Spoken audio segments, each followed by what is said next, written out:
Assalamualaikum warahmatullahi wabarakatuh. Perkenalkan, nama saya Nur Laili, NIM 1908086027 dari kelas Pendidikan Biologi 6A. Nah, di sini saya akan menjelaskan tentang pertumbuhan dan perkembangan makhluk hidup. Nah, pertumbuhan merupakan suatu proses perubahan, pertambahan, biomasa atau ukuran, berat, volume atau jumlah yang sifatnya tetap dan dapat diukur, dapat dinyatakan dalam bentuk angka, grafik, dan bersifat irreversibel atau disebut dengan tidak dapat balik ke kondisi yang semula. Jadi, pertumbuhan merupakan suatu konsep kuantitatif yang berkaitan dengan pertambahan massa suatu organisme. Nah, perkembangan merupakan suatu proses perubahan yang menyertai pertumbuhan menuju tingkat pematangan atau kedewasaan makhluk hidup yang bersifat reversibel.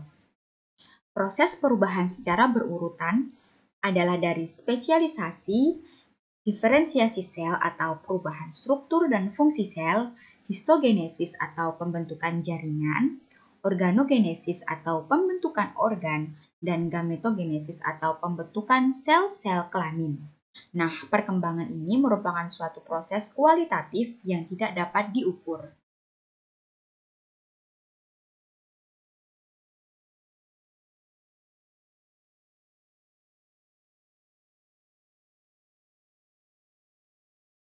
Nah, selanjutnya, apa yang Anda pikirkan tentang pertumbuhan primer dan sekunder?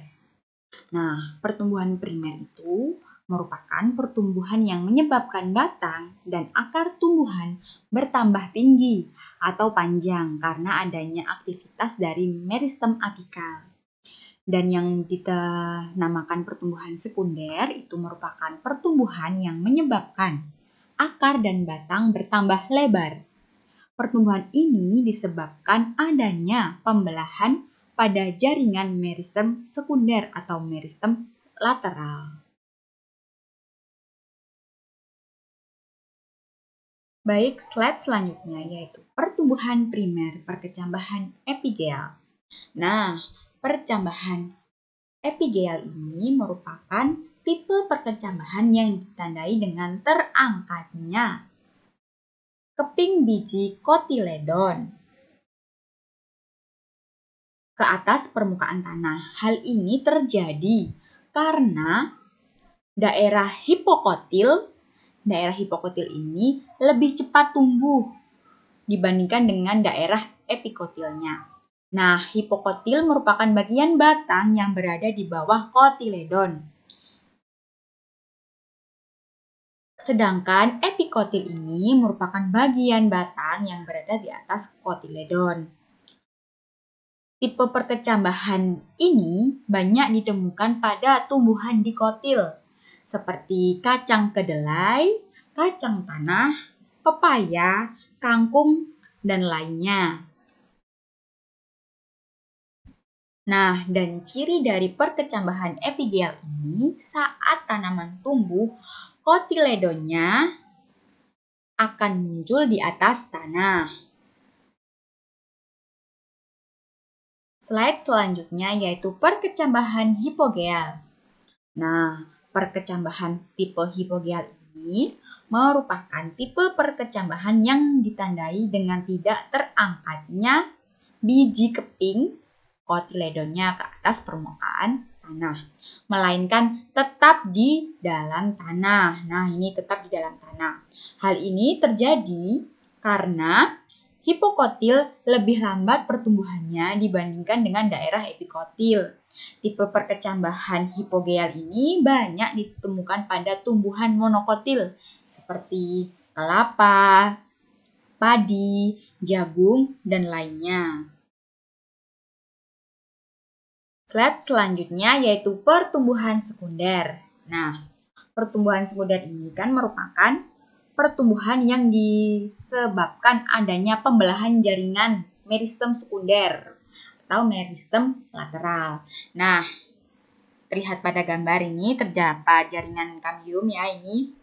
Nah, di sini nih Jaringan kambium memiliki kemampuan untuk membelah secara mitosis dan jaringan kambium membelah keluar. Nah, ini jaringan kambium ini jika membelah keluar itu menjadi sel fluum.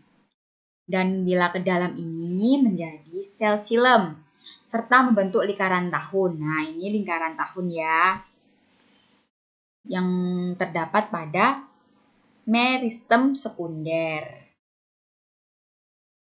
Slide selanjutnya yaitu tentang faktor internal. Faktor internal ini terdapat 3. Yang pertama yaitu genetik.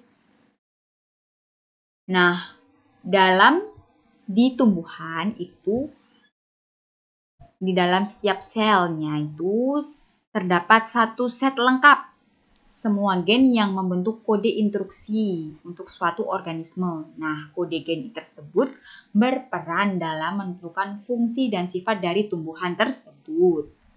Yang kedua yaitu epigenetik. Epigenetik ini adalah suatu fitur dalam sel yang dapat diwariskan ketika sel membelah tetapi mereka tidak merubah gen itu sendiri. Namun, faktor epigenetik ini dapat memodifikasi perilaku gen. Faktor epigenetik ini memiliki peran penting dalam perkembangan tumbuhan. Epigenetik ini merupakan dasar untuk mengungkap seluk-beluk tentang bagaimana gen dan organisme bekerja.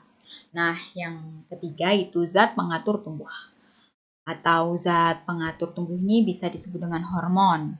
Nah, hormon-hormon pada tumbuhan yang kita ketahui ini, ada hormon auksin, ada hormon giberalin, sitokinin, asam absisat, kalin, asam traumalin,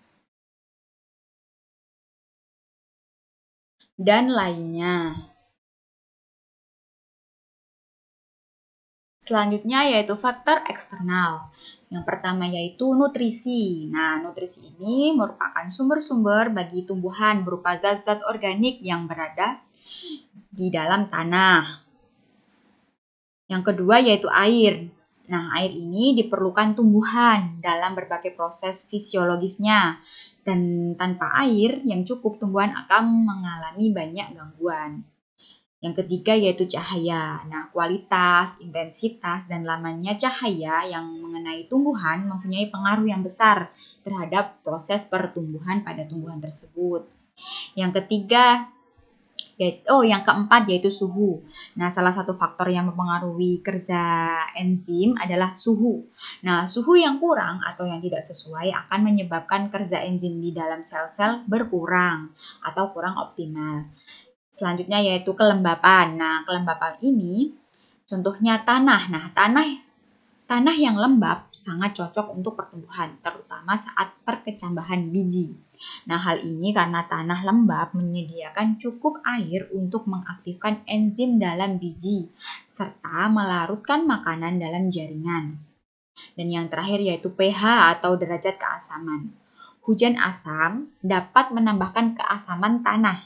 Jika keadaan tanah terlalu asam, klorofil akan rusak sehingga mengganggu proses pertumbuhan pada tumbuhan tersebut. Nah, selanjutnya yaitu simpulan. Dan dapat kita simpulkan bahwa pertumbuhan merupakan suatu konsep yang bersifat kuantitatif dan perkembangan itu merupakan konsep yang bersifat kualitatif. Pertumbuhan primer terdapat pada perkecambahan epigea dan yang saat tumbuh kotiledonya berada di atas tanah. Dengan contoh kacang hijau dan perkecambahan hipogeal, saat tumbuh kotiledonya tetap berada dalam tanah dengan contoh kacang kapri. Pertumbuhan sekunder pada penampang melintang pohon terdapat jaringan kambium yang dapat membelah secara mitosis. Dan jaringan kambium membelah keluar menjadi floem dan membelah ke dalam menjadi xilem.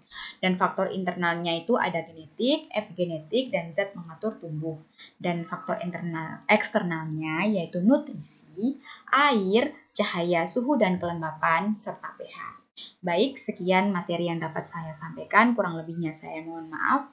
Terima kasih. Wassalamualaikum warahmatullahi wabarakatuh.